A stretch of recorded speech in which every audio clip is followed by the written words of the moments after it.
যেই নামাজ জান্নাতের সার্টিফিকেট। ফজরের নামাজ ফজরের নামাজ না, ফজরের নামাজ জান্নাতের সার্টিফিকেট।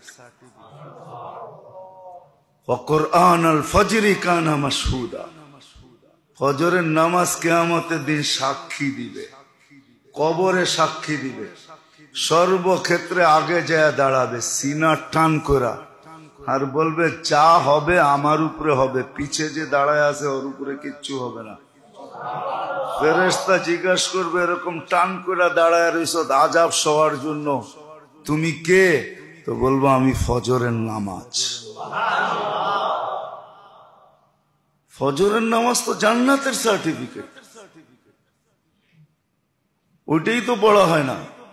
সময়ের যদি দাম না হইতো তাহলে ফজরের দাম এত হতো না, আসরের দাম এত হতো না। আসরে সবচেয়ে বেশি ব্যস্ত থাকে মানুষ।